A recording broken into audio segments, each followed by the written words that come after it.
Now you're familiar with the natural notes, what we'll look at now are the gaps in between. So on a piano, these are the black keys.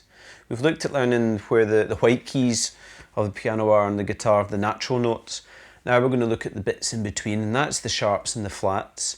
Now a sharp, way to think about a sharp in the guitar, essentially is if you're starting at a note and you sharpen that note, you go up 1 fret. So you raise it by a semitone.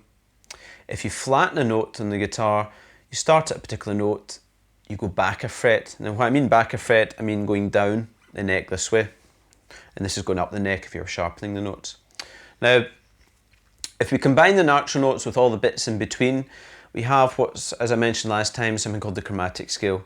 What that really means is it's all the notes that we use, all kind of 12 tones that we use in the music system that we use, kind of predominantly through the world.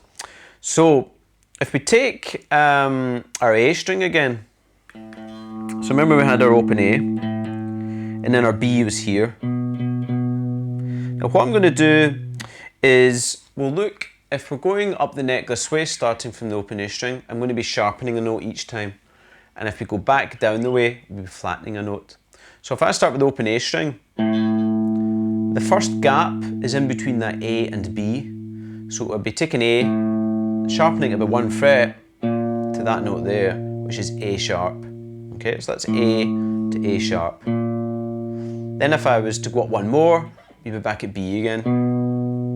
Now the next note, if I was to sharpen B, would take us to C. Because remember, they're right next to each other, that's always that important thing to remember. But if I take C and sharpen it, I get C sharp here at the 4th fret. So it's 1 fret above your C there. Next note is D. If I was to sharpen that, I'd get D sharp, which is at the 6th fret there. Next fret is E. So I've gone up 1 up from D sharp, that's E. The 1 up from E is F. So remember, they're the two guys that next to each other, just like the B and the C. If I was to sharpen F, I get F sharp. Then if I sharpen F sharp, I get G. Then if I go up 1 more from G, I get G sharp. And then up 1 more from G sharp, back to A. Okay? So if I go through that a little bit quickly again, I've got A sharp, B, C, C sharp, D, D sharp, E, F, F sharp, G, G sharp, and then back to A. Okay? Now what I'm going to do here is go back down the way. So I'm going to start from a note and I'm going to flatten each time. So if I'm starting at A here and I flatten it, I get A flat there. Okay? If I flatten it again, I've got G. Okay, so this is where it's tricky because you're kind of going backwards through the alphabet with that link back round to the G. If I flatten G, I get G flat, which is here. If I flatten that again, I've got F. If I flatten F, I get E. If I go back 1 from E, I've got E flat. If I go back 1 from E flat, I've got D. Back 1 from D is D flat. Back 1 from D flat is C. Back 1 from C is B. And then back 1 from B is B flat. And then back 1 from that is to A. Okay? Now you may have noticed something here. That fret there, when I was doing the sharps, it was A sharp. Now when I was coming back the way from B, it's B flat. So we have this interesting thing in the guitar where A sharp and B flat are at the same position. Now when one is A sharp and when one is B flat is when you start talking about things called keys, musical keys. The best way to think about it just now is just think if I come from A, did I sharpen A, then that's A sharp. Or did I come from B and flatten it, then it'd be B flat. Okay, that's the best way to think about it just now. So you can see, if you know the major rungs on the ladder, if we use the ladder thing again, we've got our natural notes at C, D and E. So to work out where C sharp is, you would find C and then sharpen it. If it was an E for E flat, I'd go for E and then back 1. Okay?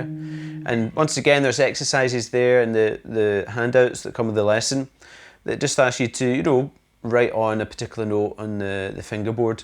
And you can use, once again, if you've got a tuner or anything like that, where you can plug in the guitar and it will tell you the note that you're playing. Pick a note you know, any of these kind of 12 tones, and I'm going to play a B flat, you know, and put it in and see if that comes up on the tuner, and it gives you your answer basically. Now if we look at the E string, once again, start with open E. Now the next one was F, you know, because they're right next to each other. But if I was to go up one from F, I get F sharp here at the 2nd fret. Up one again gives me G. Up one again gives me G sharp. Up one again gives me A.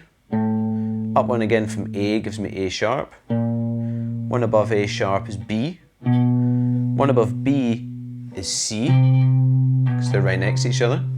One above C is C sharp.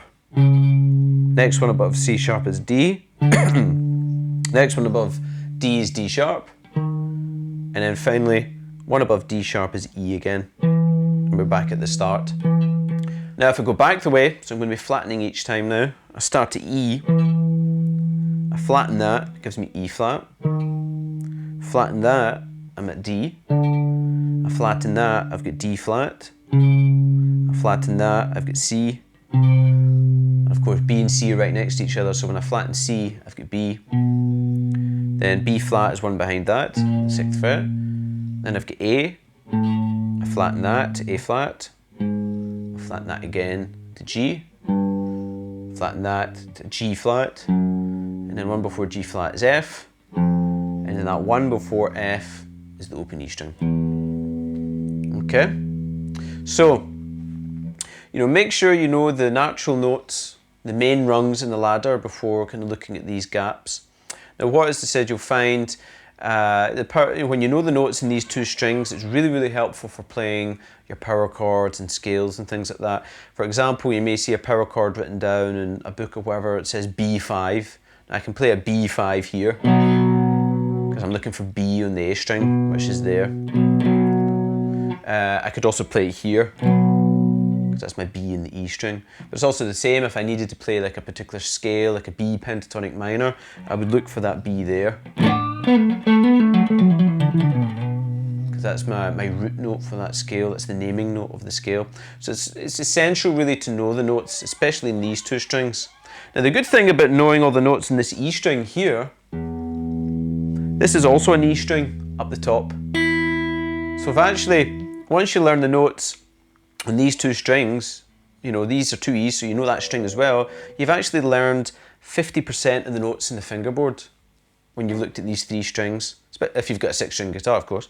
And that's really, really shows you how quickly you can learn the notes in these strings.